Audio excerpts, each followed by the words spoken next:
What is up, my fully armed friends? I hope everybody's doing well. Today's episode of Fully Armed is with my new friend Todd Jones. Jonesy. He is a former Major League Baseball closer, pitched with a lot of teams, spent a lot of time with the Detroit Tigers. Some interesting stuff there. Also played with my new friend Grady Little as well in Boston. He was actually there in 2003, the infamous year that they got to the ALCS and got to Game 7. So we talk a little bit about that.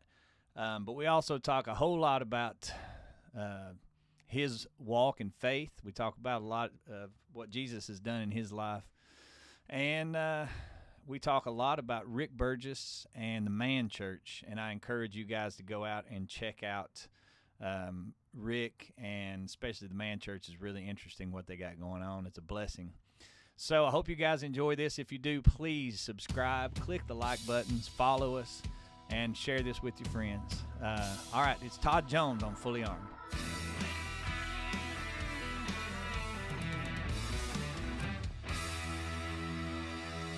Welcome to the Fully Armed Podcast with Chris Hennessee. You got your armor on?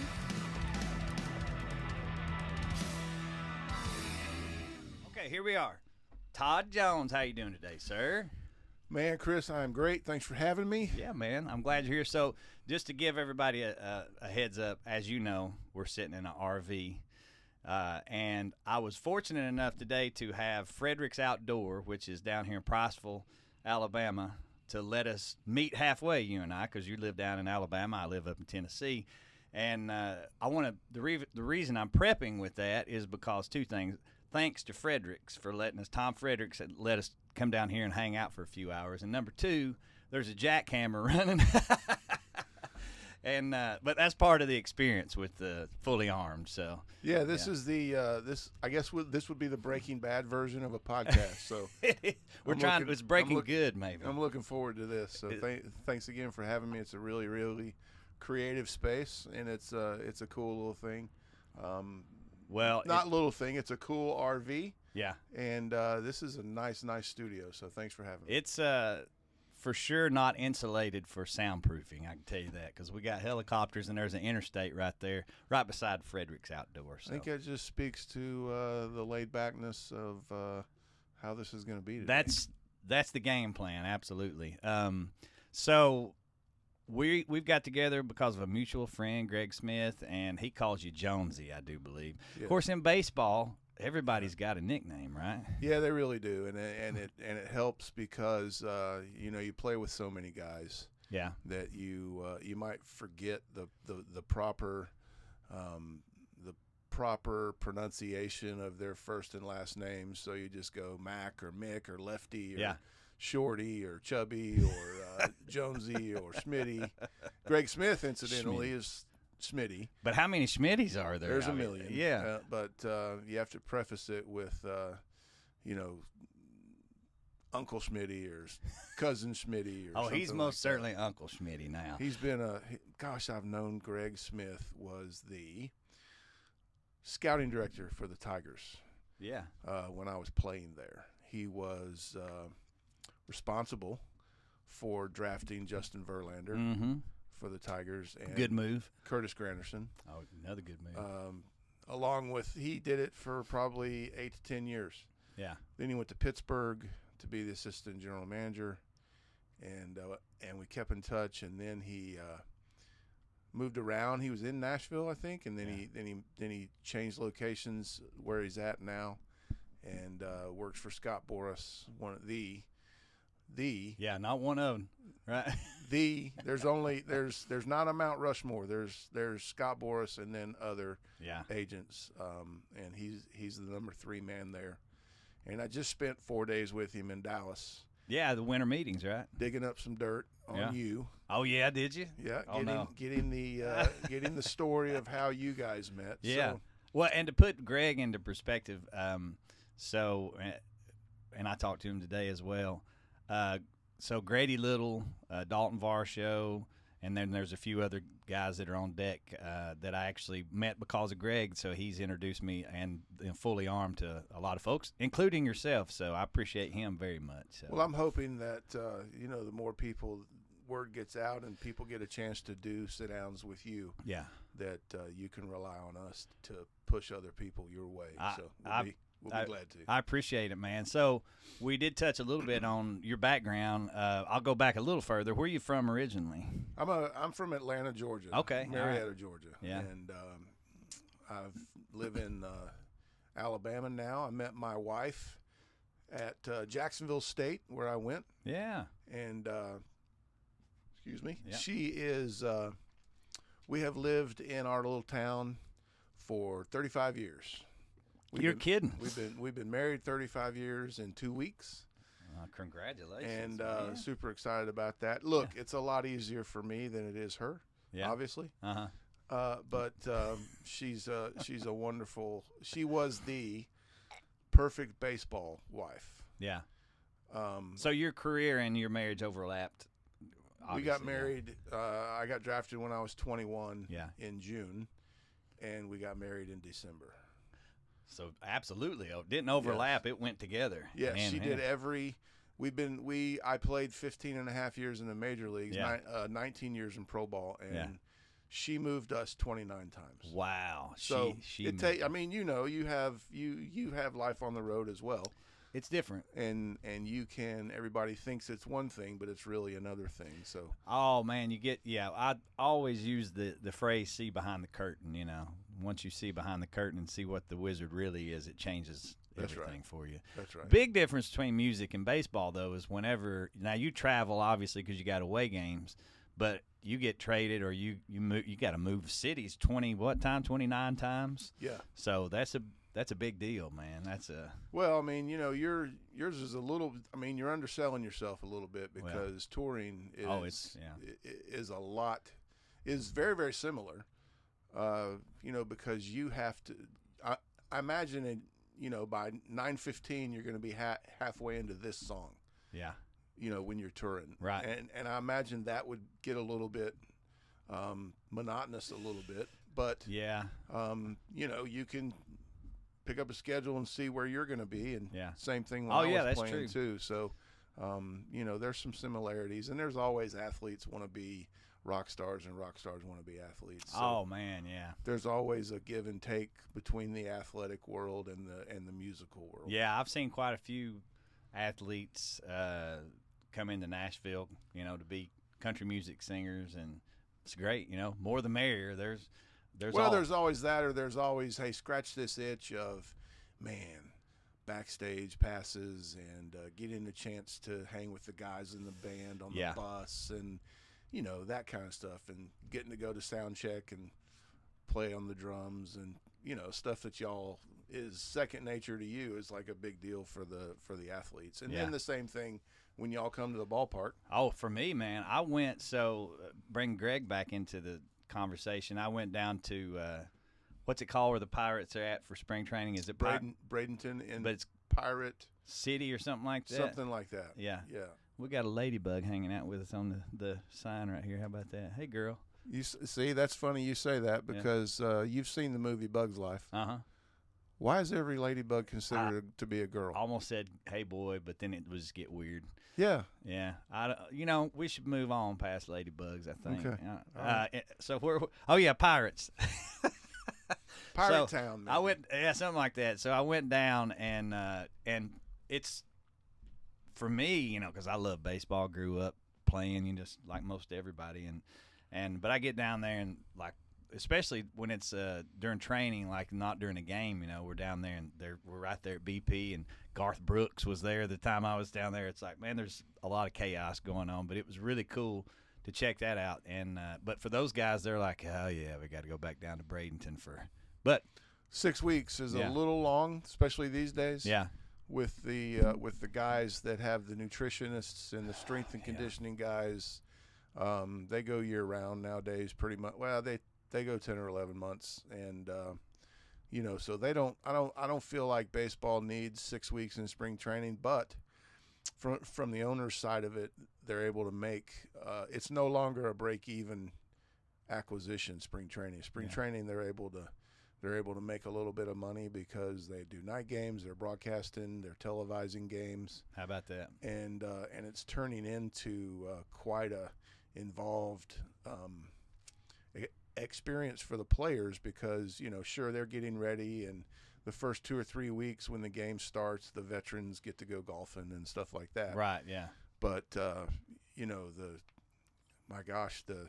Yankees and the Red Sox and the Phillies and the Pirates as well, the teams in Florida, teams in Arizona. I mean, the teams in Florida play night games because of the East Coast part, so they can broadcast a night game. Wow. And it's a big deal nowadays. Yeah, that's spring training. How about that? Yeah. You brought up Boston and New York.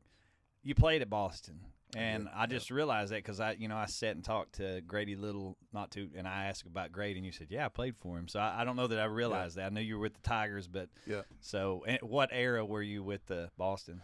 So my era in Boston was short and sweet. It was half a year in 2003. Okay. Right before they won the World Series in 04. Right. And then 07 and then 13. Yeah. But the teams that I played for was Houston, Detroit, Minnesota, Colorado, Boston, Cincinnati, Philadelphia, and Florida, back to Detroit. Oh, wow. Okay. And in case you think I'm lying, it's Houston, Detroit, Minnesota, Colorado, Boston, Cincinnati, Philadelphia, Florida, back to Detroit. I got We proof. can check the video. Yeah, I'll check it and make sure that you got all that right. Spent three and a half years in Houston. Yeah. And got traded to Detroit. Spent 8 years in Detroit on 2 different stints. But there was a time in my career that I was with 5 teams in 2.5 years. So if you kept up with me, I had to get a restraining order at that point because you were following a little too close. Too close. But yes, I had a chance to play for Grady in 2003. That boy loves Kurt Busch. I think it's one of his better friends. Really? Because Kurt came in the locker room and Grady's a North Carolina guy. So I knew that. But I sat and talked to him, and he didn't say anything about Kurt Busch. Did you mention NASCAR? Well, hold on. That's what's weird is that I literally, the day I talked to him and his wife, that afternoon I went and interviewed David Reagan, who was NASCAR. He drove for years in NASCAR. And I guess I should have brought it up. I don't think I realized it. I'm not a NASCAR guy. Yeah. But it was Kurt or Kyle. You're not sure which one. I'm not sure which one. Big difference. I forget. I think it's Kurt. I think it's the one that nobody really. Well, if you're gonna say nobody, because they have an issue with. It's easy to. It's kind of like wrestling, you got the heel and then you got the hero and whatever. And I feel like the Bush boys really embraced the heel thing, and good for them because they kicked everybody's butt half the time, and then they. And then they'd punch the other half. They'd rub their nose in it. Yeah, so that's pretty. But no, I don't think I realized that. That's pretty cool. Yeah, it was pretty interesting to see him in our locker room that time. But Grady was a really nice guy, and I didn't really do that well for him. But that was the year that they lost in Game 7. Yes, it's on Netflix. It is. They did a documentary, and actually. I went and of course sat and talked to Grady and man, he's just such a sweetheart and to bring that up. Now, I'm not trying to dig into all that stuff, it's okay. But I have an opinion. I was partially one of the reasons that he left Pedro in too long because the guys in the bullpen just were not very reliable except Mike Timlin and Alan Embry. And Scott Williamson a little bit. Yeah. But, the other guys sprinkle us in. And, I had good days in Boston. I had bad days in Boston. So he and I would have probably done the same thing, thinking 80% of Pedro in the 8th inning with 5 outs away from the World Series. 80% of Pedro is going to be better than anything in that dugout or in that bullpen that year. No disrespect to Mike Timlin and Alan Embry. No. Because those guys were electric, but they had thrown a lot in the playoffs. Well, and to quote Grady, because we went and had lunch after that, and we didn't talk about it on the show, but to quote him, he said, "He's the best I ever saw." And how are you going to go out there and take the best you ever saw out when he's still throwing good, you know? So yeah, and in Boston, it's a tough market. Yeah. And the story, the perspective that the media was going to go with was already written by the time I got in the locker room, because I had come from the bullpen.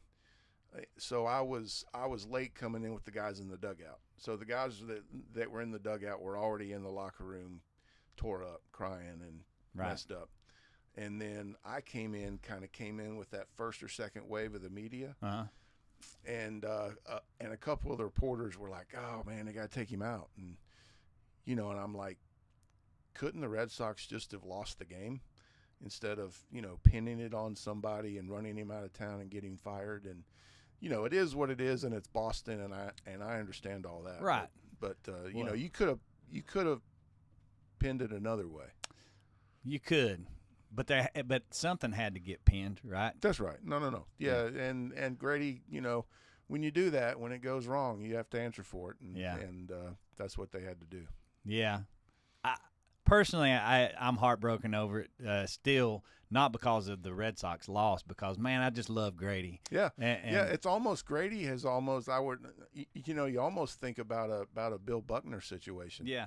With Grady, because of the implications of that was pinned solely on him. Yeah. And it's a tough thing to carry around. It is, but I guess and he said this too, and I agree 100% with him. He said, you get pointed out for making that one decision that didn't go the way that you hoped that it would have went. He said, what about the other $2 million that I made that year to get to the final game in the ALCS? And it's like, yeah, that's a good point. Nobody's talking about that, Yeah, I mean, he had 9 players. I think that was the first team I was ever on.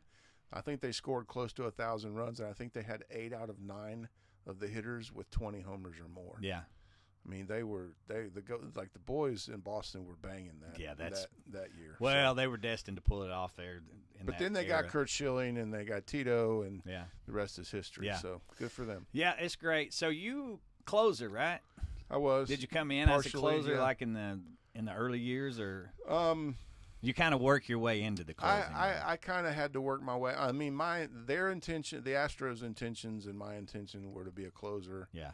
And my first go around, it was kind of hiccups and this and that, and little did I know in my career that I would run into a buzzsaw named Billy Wagner. Yeah. And Billy Wagner was a couple years behind me in the organization with the Astros. Yeah. But then when Billy got to the big leagues, there was no more need for me. Something else, man. So I got parlayed into a 10-person trade. Yeah. 5-5, I think, or 6-4, something. Big trade from the Astros to the Tigers, and I'm grateful because Billy's a Hall of Famer. Yeah. And was amazing and had the best fastball that I ever played with, and my career ended up taking off in Detroit, and I'm grateful for that. Yeah, and speaking of which, I wouldn't say little known because I'm sure a lot of people do know that last pitch at Tiger Stadium. Yeah. Yeah. Tiger Stadium was the home for the Detroit Tigers since 1912. Wow. Yeah. And incidentally, Tiger Stadium and Fenway Park opened up on the same day. I didn't know that. And that was the day the Titanic sank. What? Really? Yeah. And so in 1999, the Tigers got a brand new stadium. Yeah, and I I was on the team that was part of that 99 season. Yeah. And I was the last person to ever pitch in Tiger Stadium. You were, yeah. Or the last pitch thrown, right? Yes. So was Fielder on your team then? No. He was way before. He was before. Only a couple years before. Okay. Reason I say that is when I was a kid, of course Reggie was playing back then, but the big deal was such and such hit it out of the park. The whole stadium. The right-handed hitter could hit it out of Tiger Stadium. Yeah. Well, there's only 4 or 5 that have hit the ball out of Tiger Stadium at the time. Yeah. Cecil Fielder was one. McGuire was another. Yeah. And Frank Howard might have Yeah. won. But the left-handed one that Reggie Jackson hit in the All-Star game, Yeah. that's always on the highlights. Right. That is really not. That's a nice and impressive shot, but it's a lot harder to hit it out in left field. Yeah. In Tiger Stadium. That's the reason I brought up fielder, is I was like, when I was a kid, I think I remember, or actually wouldn't have been a kid. I'd been in high school probably, but I remember him hitting it out of the. I'm like, man, that's pretty cool. He might have hit it out of a couple stadiums. I think he hit it out of Milwaukee's old stadium, and he was a prolific player, and obviously his son Prince was just as powerful. Man, impressive. I think they ended up hitting. This is an interesting stat. I think I could look at, or we should look it up if we're going to do it on a professional podcast. Yeah, I want to say Cecil and Prince have the exact same amount of career homers. Really? Think about that. So I would have to fact check that. If it's not exact, we'll fact check it right now because I know I think it's close. I know the guy that runs the show here. The Google guy. How many home runs did Cecil Fielder have all time? We'll figure this out right quick. Let's see. 319 home runs. Okay, now let's go This with is from Prince. Wikipedia. How many home runs did Prince Fielder have all time? Come on, baby. Prince Fielder had 319 career home runs. How Think about about you? that. This is from Wikipedia. How about that? Isn't that a cool stat? And absolutely nothing to do with anything other than just coincidence. Guess how many career saves I have? How many? 319. 319. How about that? There's no tie-in with Prince and Cecil. It's just funny. How about that? I mean, that's pretty amazing. For a father-son to hit the exact amount of home runs in the big leagues together is well, to pretty get cool. to get to 300 is not easy to begin with. Home runs? Oh, no. But then to Yeah. hit exactly 19 more than that, both guys, that's crazy. Yep. I remember watching a piece of history and didn't even I can't believe I was actually watching it, because now if a baseball game comes on, if you've got the right package, you can watch any game anytime you want to. But Yes. back when I was in high school, it was one game on every once in a while, and it was the Mariners playing. It was Ken Griffey and Junior, and they literally hit back-to-back home runs in the game I was watching. I was like, that'll never happen again. Yeah, that was pretty cool too. Yeah. But now you see a little version of that in the NBA with LeBron and Bronny. It's true, yeah. Yeah, they did opening night together, and that was good for them. Pretty cool. that's cool. We could go on. I'll go on and talk about baseball for too long, but I do want to ask. So obviously we're here to talk about Jesus, right? We're going to talk about Scripture. We're going to talk a little bit about the Bible. So I'm interested to know, where did your walk begin, and in what way, and how did that happen? Well, I think my walk, and before we, I have a preface here now. When I'm thinking about, my walk and my journey with Jesus, and I'm under great conviction, because I always, when I'm talking to people, there's always three fingers pointing back at me first. Yeah. And so when I first got my wife's parents were the ones, my girlfriend at the time, my wife's parents were the ones that really, really influenced me in a positive way as far as living out the gospel. Mm-hmm. When I was at Jack State, I would go home. I would go to their house for the weekend, and Nana would cook and help me wash clothes, and they kind of took me in, and I slept in the living room on the couch, and I would come, Saturday night we'd watch football and we'd cook all this stuff, and it was really, really great.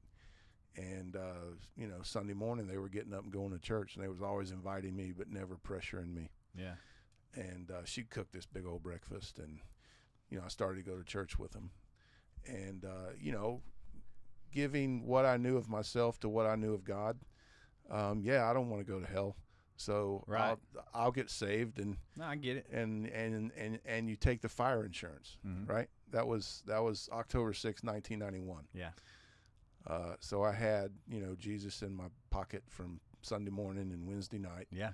And I didn't know you had to apply it Right. to the rest of your life. Right.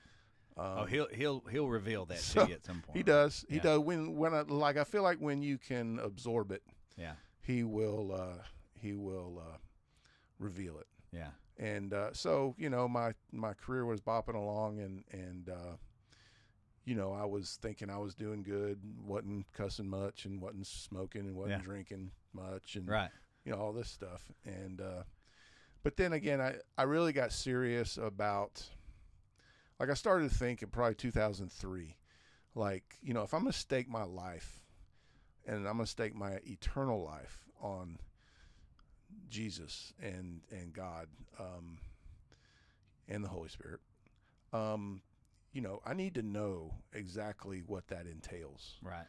And not for a knowledge standpoint, just to be able to understand it, comprehend it. Now I can defend it and apologetically talk about it. That ultimately, as we have grown to learn, that is the most important question that you'll ever be asked in your life. What do you do with Jesus? What do you think? What do you think about Jesus? Yeah.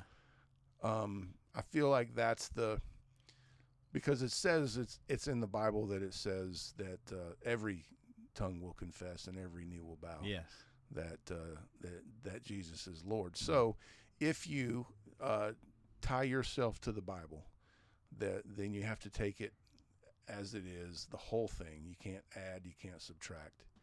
And, that's a question that you have to ask. So if I was going to do this, I wanted to know why and how, and boy, was I lucky and grateful to be revealed and shown how real Jesus is. Yeah. And how special of an opportunity to not only talk about him, but to be chosen by God to be revealed to me. Yeah. And when you're handed a gift like that, you can't do anything else. You can't earn it. It wasn't anything that you did to get saved. All you can do is try to live a little bit differently so somebody else can notice something that you're doing to say, hey, how come you reacted that way? Mm-hmm. And why are you like that? And Yeah. it's like, let me tell you. Yeah.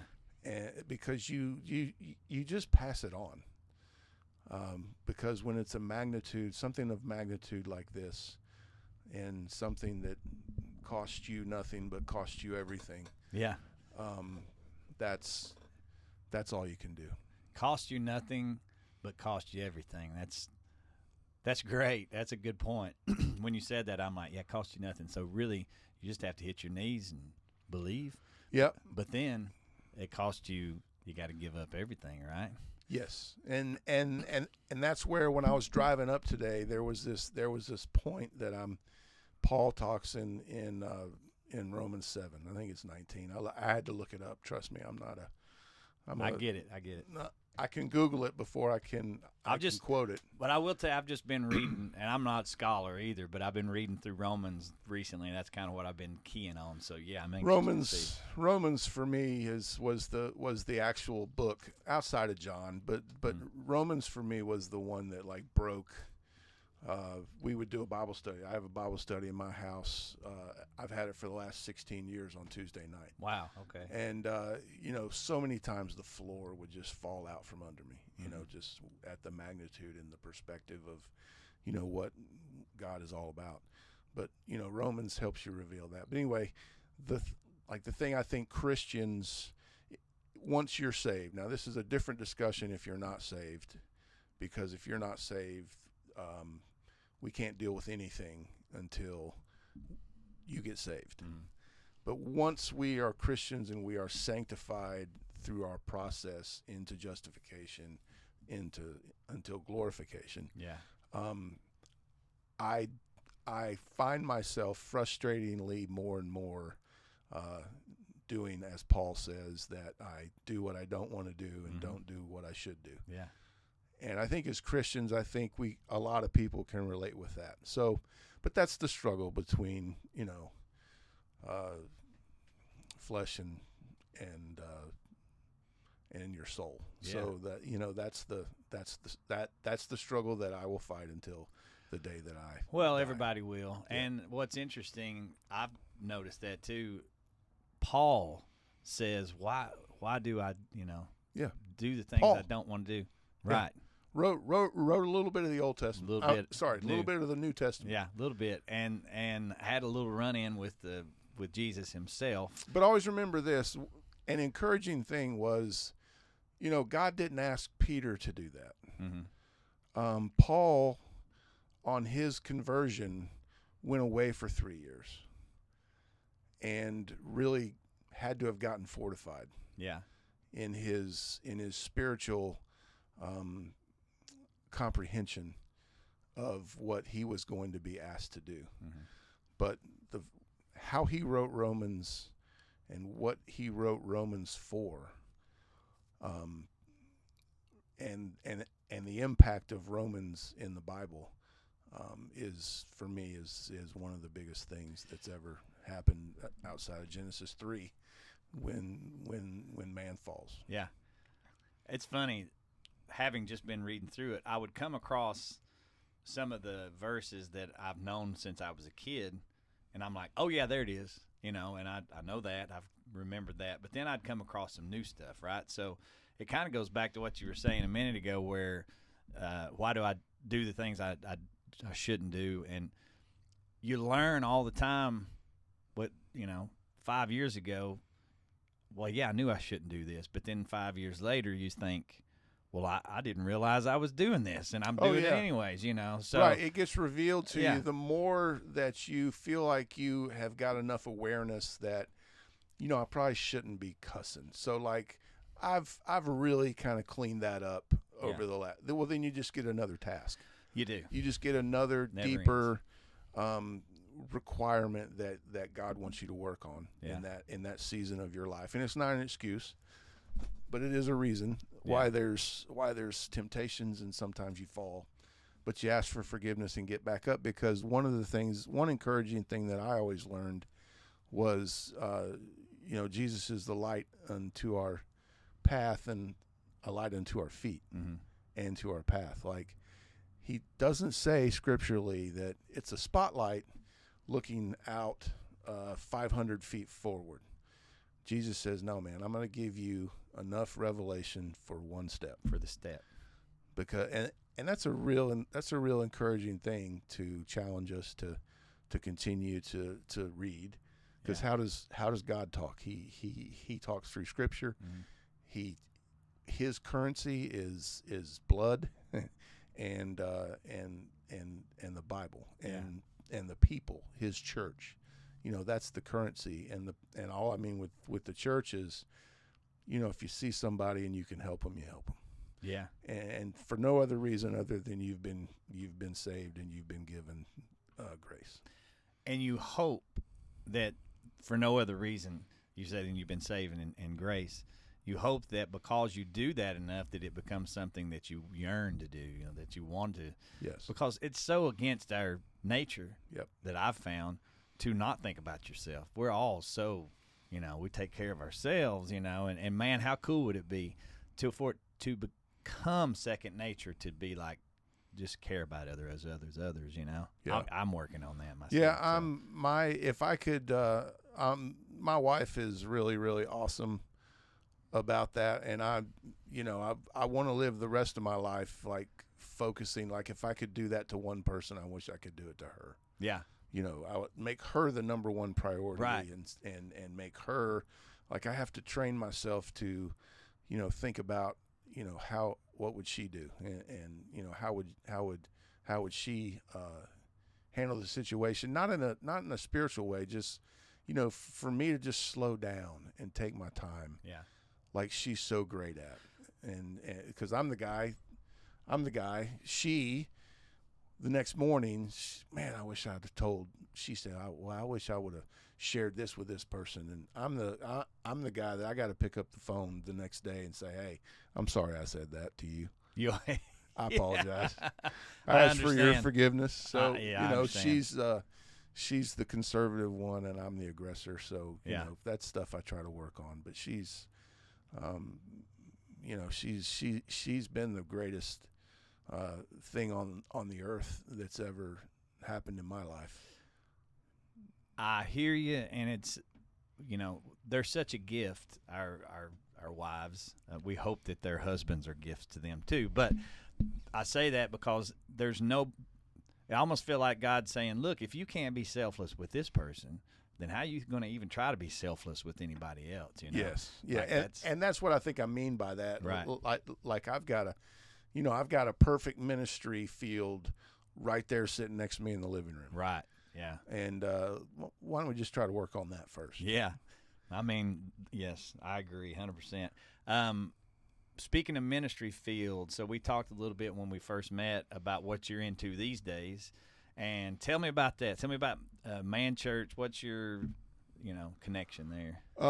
Well, for me to say I'm part of Man Church is maybe overstepping a little bit. Well, that's all right. And I can get there. Yeah. But a gentleman that I've known for 35 years now, Rick Burgess, from the Rick and Bubba show. Yeah, and I got to tell you. Around here. Right. I mean, I grew up in East Tennessee and spent a lot of my time in, last 30 years in Nashville. I'm very familiar with Rick and Bubba. Yeah, the Rick and Bubba show. Bubba and I went to college together. Okay. And Rick is the same age, and he went to Troy, played football at Troy. His dad was the head coach at Jack State. Oh, okay. I don't think I knew that. When I was coming through. Yeah. They won a national championship in Division II when I was there. Yeah. And Rick and Bubba and Speedy and I have been friends for a long time. Yeah.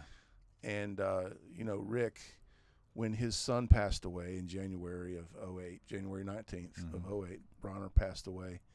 And, Rick, that dramatically changed Rick's life. I can't imagine. So, and it's really cool. If anybody, one thing I would ask of the podcast, if anybody wants to take a look at something, to go to YouTube and look at Rick Burgess's doing his son's funeral.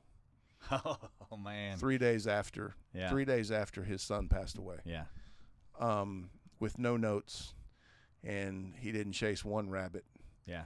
And he was succinct and presented the gospel for a region of the country that he had the biggest impact at that particular moment. And it ended up getting translated into 14 languages and millions of views, and it's incredible. But to just put it in perspective, 3 days after his son passed away, I can't imagine speaking. He drowned. Yeah. And so it was not, you were not prepared for that. So anyway, Rick Burgess started Man Church, and you can go to burgessministries.com. You can go to manchurch.com, and you can look up what that all is about. And in a nutshell, it is a 40-week curriculum for men to gather in a church and do a weekly Bible study. It's broken up into 8 5-week periods of discipleship and things of that nature, like how to be a godly leader and a godly man. Yeah. And that's the key is men try to get together and we'll throw darts and we'll do a wild game supper, and we'll have a raffle. But after that, it's it just turns into something another guy has to do, right? But with the curriculum, you can actually sit down and systematically come up with this 5-week topic. Yeah. And how to approach it, how to attack it. So Rick has invited me to I have a chance to do a couple of speaking engagements. Okay. At the end of the 5-week period, they take a week or two off, and one of the Man Church speakers comes in to encourage them and to challenge them and to just hang with them and just pray for them. So, that's my little bit of an involvement there. But again, this is one of those things that keeps me plugged in and focused on what I need to be doing. Yeah. And so what are you into these days as far as, you've been retired for how long you been out of the league? This will be 18. 18 years, okay. So my last year was 2008. Yeah. And, I've been married 35 years, coming up in the next 10 days. And I have a 30-year-old son, or as I like to say, a 320-month-old son. Yeah. He is he's a hitting coach in the junior college world. Yeah. At Northwest Shoals Community College Okay. in Muscle Shoals, Alabama. Yeah. And he's in his 5th year of coaching, his first year there, and that helped him. He got in a great situation at Northwest Shoals with Coach Langston, the head coach there. Yeah. And it was really, really cool. I knew that Alex was going to be at the right place when there were people that were calling Coach Langston on Alex's behalf because Alex didn't know Coach Langston. Coach Langston didn't know Alex. Yeah. And every question, or like the only question that Langston wanted to know is, hey, I'm pretty sure he's good at hitting, and I'm pretty sure he's good around the field, and he can help me stay on task. Was like, how's he going to treat my kids? Mm-hmm. How's he gonna pour into my players? Right. And that's just been a great thing for him. So he's really enjoyed that. So I have a 30-year-old that's a hitting coach, and then I have a 27-year-old daughter that works in Dallas. She worked for Bally Southwest, running social media, which is a network that covers the Rangers, the Dallas Mavericks, the Dallas Stars. Yeah. And okay. She left that in August, and she works for a company now called All City Network, and it is on it's on the internet, and she runs a Texas Ranger podcast. Is that right? Every day. Wow. Yeah. Okay. And we got a chance to connect at the winter meetings this year because they were in Dallas. Yeah. And just to watch her work. That's awesome. As I'd like to say my 281-month-old. Yes. Is just she's savage. She Yeah. is up at 6 a.m. and she's got her day laid out and she's humping those winter meetings. She's going from station to station, introducing herself. Major league coaches, minor league coaches, front office, agents, Yeah. scouts. Her ability to throw herself out there and connect. Yeah. Is one of her biggest. Now is she a personality on the, or is she just kind of run the thing? No. She's one of the hosts of the show. Okay, I'm gonna have to check that out then. So That's cool. she is on air. I'll go take some notes. And she's excited about being on air because she wants to be a team reporter, a sideline reporter. Yeah. Because that's her goal, and she's probably going to end up doing it because she will outwork you. Yeah, how about that? And that's encouraging for me because both of my kids, you will not, I don't think, outwork them. You might work as hard as them, but they'll do some pretty extraordinary stuff. Did they getting that from mom and dad? Probably mom. Yeah. But they saw me. You had to work pretty hard. I would imagine. At least attempt to bring whatever I had that day. Yeah. To the park, and I did know, what I had to do to prepare my body to be able to perform. Yeah. So, and now also incidentally, I'm doing pre and post game for the Tigers. Oh, okay. Cool. I did 50 games this year, so oh wow, I'm able to stay in the game and stay connected. So that's something that I've enjoyed. This is my second year, so I'll be starting my third year next year. Man, Detroit, that park's beautiful. I love. Of course, most of the new ones they've done a really good job with them. Yeah. But I really enjoy that one. We did a lot of shows down there. Let's see. What is down there right off Pine the strip? The theaters that are there, the Fox Theater, Fox, and then we played at the Fillmore which Yeah. is right there on the corner. We Yeah, did that. have you had a chance to play the Fox? That's really a No, but we played. Great So the venue. Fillmore's right beside it, yes. and I'd go walk down the street, and there was the Fox, and I'm like, huh. Yeah, there's check that out. Second City right there as well, a little yeah. improv place that's right near there. And Um, I tell you what, Mr. Ilitch, the owner of the Tigers, Yeah. owns the Red Wings, owns Little Caesars. He made a big decision that I think helped save the city of Detroit. Man. Yeah. In 1999, when he was, or 1997, 1995, 1990, whenever he came up with the concept of I got to have a new ballpark. Yeah.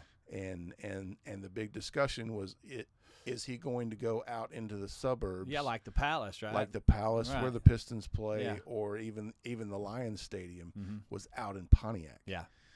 And he said, nope, I'm going to put it downtown. Right in town.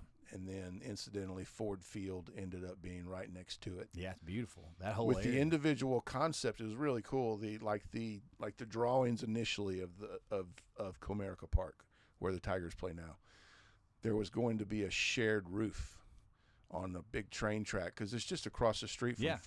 from Ford Field, Right. and it was going to be one roof that was going to be able to slide over both as a Really? carport effect. Wow. But it ended up being almost as much as the stadium was going to Oh, be, I and imagine then how so. are they going to pay it, and how are they going to chop it up? And Yeah. that's kind of where it got murky. So Yeah. the Mr. Ellis just said, well, we'll just do it outside place, and it's a great place. I love it, man. And I'll say this. Of course, it's been a few years since we were up there.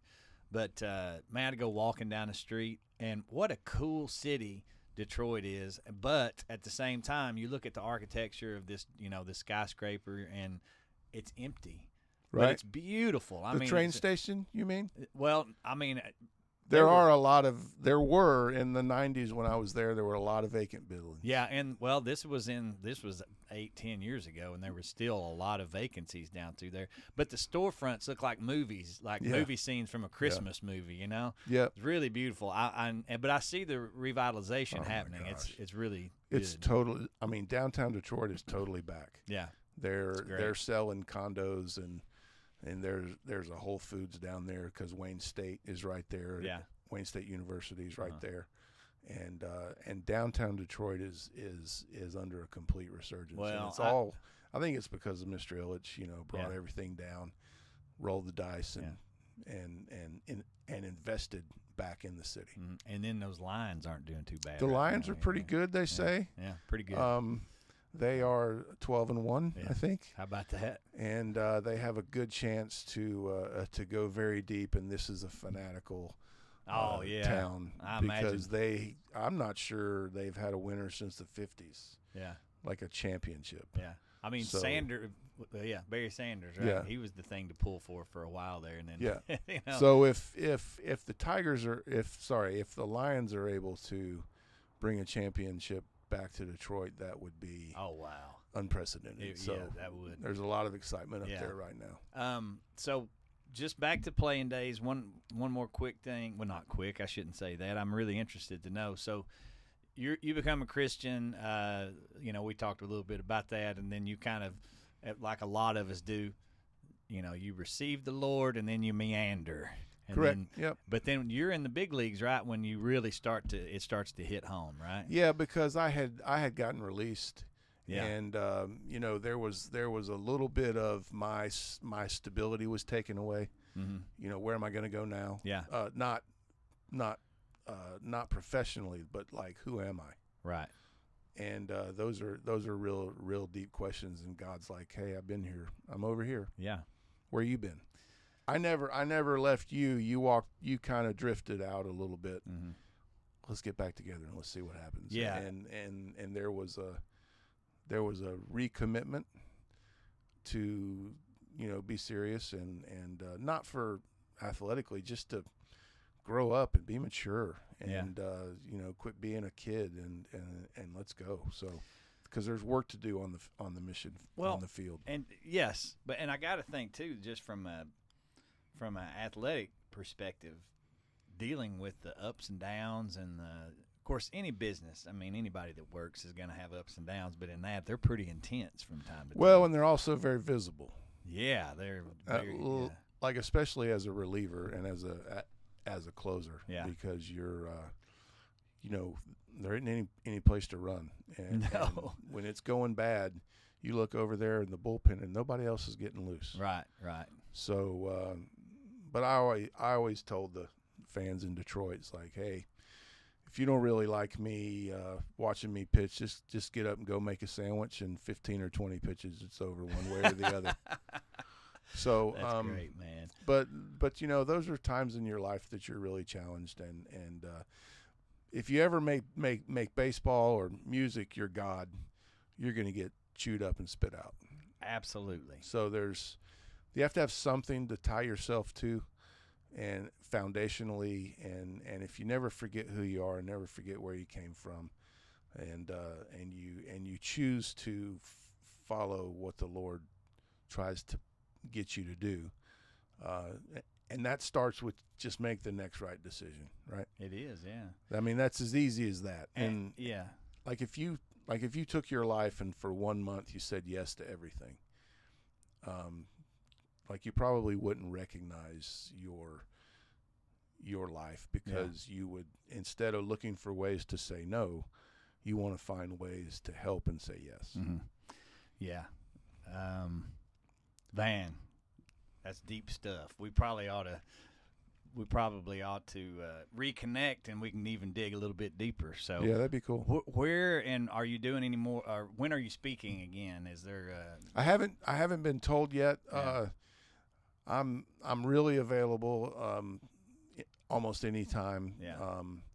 But Rick's sensitive to my broadcasting schedule. Yeah. And I get with him and give him chunks of calendar that I'm available, and that's great. he's able to plug me in someplace. And, yeah. And so it's a good thing. But there's other opportunities as well, and just to have a chance to just share with people.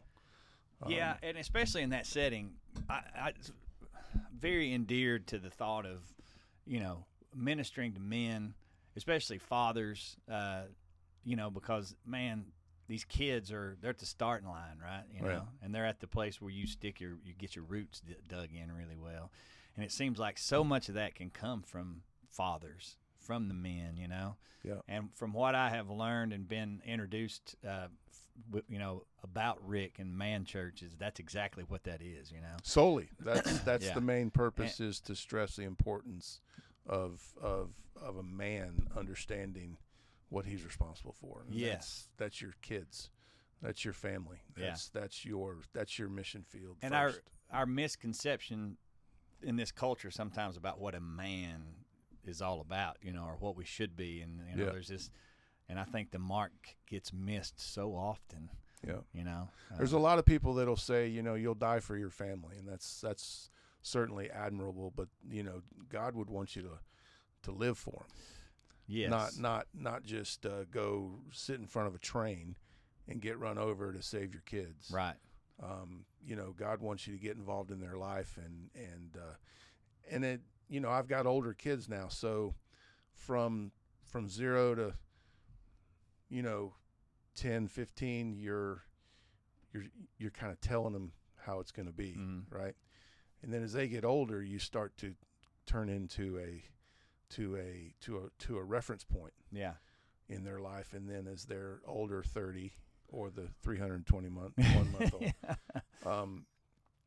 30 and 27, you are just a consultant, and you have to have laid the groundwork over the first 15 years, I think, for them to take you serious. Yeah, man. It's good stuff. Listen, thank you so much for going out of your way, coming up here. No problem. North Alabama, and hanging out with me. Thank you. Thanks for having me. We should do it again sometime. I'd love to. I'll try to keep up with you through the summer, and maybe we drive the old RV up to Detroit sometime when you're doing that, or it's much easier to come down to Alabama. Well, how about there we go. Visit there, a little farther south where we're at today. Yeah. This RV park is really kind of cool. It is right off the interstate. And yeah, very accessible, and thanks for letting me come hang out. Oh with man, you. yeah, absolutely. And like I said, we'll do it again sometime. But thanks. God bless, man, and God bless your ministry as you go forward too. And thanks for blessing ours. I appreciate it. Thank you, man. Good luck to your ministry as well. Thank you, man. So till next time, guys, get out your Bible, put on your armor, and we'll see you next time on Fully Armed. Thanks. All right, guys, thanks for watching. Hope you enjoyed Todd and I talking. Again, go check out Rick Burgess. Go check out the Man Church, and I hope you enjoyed it, man. It's a lot of fun. Share this with your friends, and we'll see you next time on Fully Armed. God bless you.